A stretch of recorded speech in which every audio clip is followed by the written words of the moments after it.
নামাজ যারা পড়বে না জাহান্নামে যেতে হবে। কোথায় যেতে হবে? আকীদাগত দিক থেকে ঈমান হলো তাওহীদের স্বীকৃতি, আর আমলের দিক থেকে নামাজ হচ্ছে তাওহীদের বহিঃপ্রকাশ। আপনি মুসলমান তা প্রমাণ হবে নামাজ দিয়ে। নামাজহীন ঈমানের দাবি মূল্যহীন।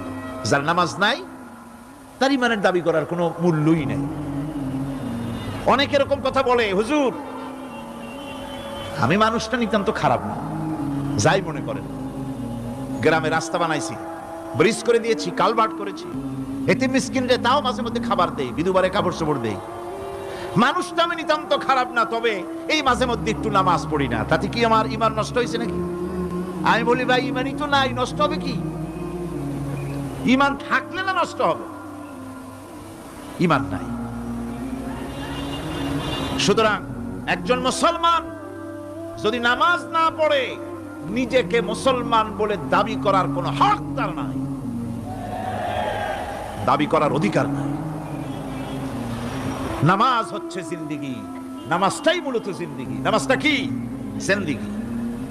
আল্লাহ রাব্বুল আলামিন শেখাচ্ছেন, কুল ইন্না সালাতি ওয়া নুসুকি ওয়া মাহইয়ায়া ওয়া মামাতি লিল্লাহি রাব্বিল আলামিন। মুহাব্বতের সাথে সবাই পড়েন, কুল ইন্না সালাতি ওয়া নুসুকি ওয়া মাহইয়ায়া ওয়া মামাতি লিল্লাহি রাব্বিল আলামিন।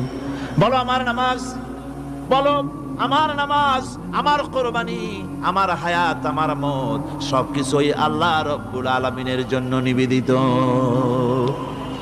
আমার বেঁচে থাকা, আমার মরে যাওয়া সব আল্লাহর জন্য। সে আল্লাহ রব্বুল আলামিন, তার জন্য সবকিছু নিবেদিত করতে হবে। আল্লাহ পাকের গোলাম আমাদের বানিয়েছেন, আল্লাহ আমাদের গোলামি করা লাগবে।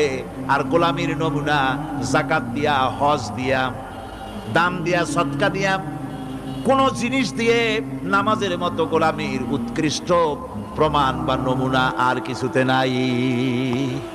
আমি যে গোলাম তার উৎকৃষ্ট প্রমাণ হচ্ছে নামাজ। নামাজেই একটা মানুষ গোলামির অনুভূতিতে তাকে নিয়ে যায়। বাদশাহ হোক, মন্ত্রী হোক, বীর হোক, মৌলানা হোক, মুহাদ্দিস হোক, বড় লোক হোক, গরিব হোক, পুরুষ হোক, নারী হোক, যেই হোক, নামাজে দাঁড়াইলো একেবারে কান্ডারে ধরিয়া, কানের কাছে হাত দিয়া, হাত দুটো বাঁধিয়া, মাথা নিচের দিকে দিয়ে দাঁড়ায় গেল। কিসের মতো? আসামির মতো, গোলামের মতো। সুবহানাল্লাহ।